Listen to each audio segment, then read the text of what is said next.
Dave, start us off. I think, like I said, diversify. If you're in the contract world, diversify and follow the money. And again, make sure you're in communication with your congressman. That's the thing is make sure you're talking to them, let them know what your voice is. As a small business in Hampton Roads, that's very important to us, and we do that very frequently. Thank you, Craig. Never forget the strengths that Hampton Roads brings to the table that you can never take away.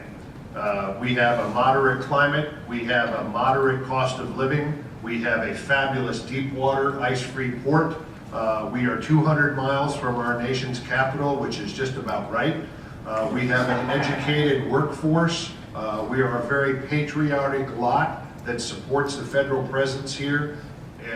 For the military, we have immediate access to first-class training ranges right off the coast. Those are incredible strengths that nobody can ever take away. So we need to diversify our economy, but we're not in danger of imminent collapse. Yeah, since I did regional things, I'd like to talk about a national issue that I think that we have a lot of reason historically to be very optimistic about. Marty said before, you never want to waste a crisis. And American history is really full of examples of economic downturns. The worst economic downturn in American history was immediately followed by the largest period of growth in the history of the country. The largest amount of innovation, the adaptation of new technologies, amazing. And then the final thing I want to leave you with is, because the deficit figures are always used to scare people more in a political sense than an economic sense, what period in American history had the largest proportional debt in our history? And the answer to that is following World War II.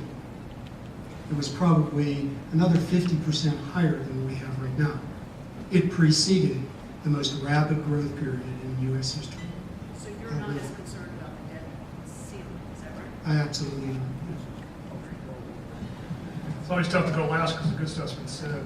Last thing I'll say is, it's important that you guys know that there are things you can do to help grow the economy from the grassroots by helping build communities that make sense and are viable and attractive to the kind of high-growth ventures that I like to work with. So think about what you can do to be part of that community. And I'll just reiterate what I started with: let's not let a good crisis go to